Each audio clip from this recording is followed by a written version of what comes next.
Alors, on va peut-être parler, Monsieur le Président, de la Centrafrique, si vous voulez bien, parce que le temps passe très vite. Donc, ce pays au sud du Tchad, le président Bozizé a été renversé il y a environ 3 semaines par les rebelles du Séléka.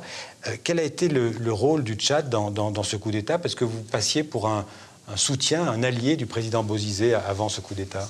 Non, ce n'est pas allié du président Bozizé, c'est trop dire.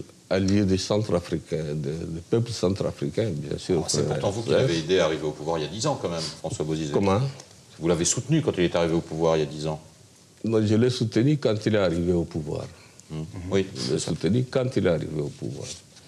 Et j'ai soutenu le peuple centrafricain. Ce n'est pas la personne du président Bozizé que j'ai soutenu.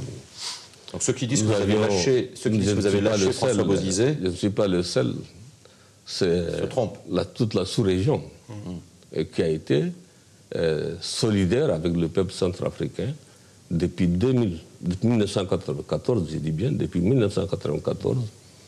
La sous-région a injecté pas mal de ressources en République centrafricaine, a consacré aussi beaucoup de soldats qui sont morts en Centrafrique, des Tchadiens, des Camerounais, des Gabonais ou des Congolais ou autres, pour la restauration de la paix dans ces pays. Malheureusement, nous sommes très loin d'atteindre les objectifs. Et la situation auquel nous sommes arrivés aujourd'hui est une situation qui est très grave.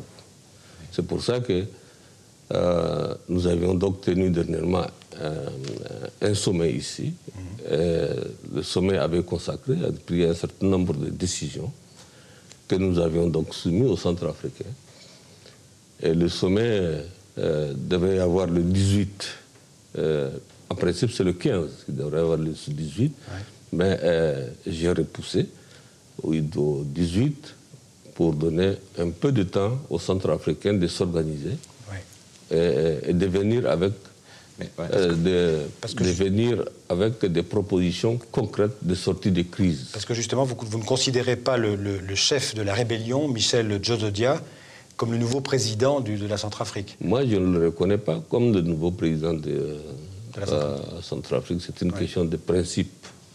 Et donc, qu'il s'agisse dans le cadre de l'Union africaine ou qu'il s'agisse dans le cadre de la CAC, nous ne pouvons pas reconnaître un président qui s'est autoproclamé. Qu'est-ce que vous dites aux Centrafricains?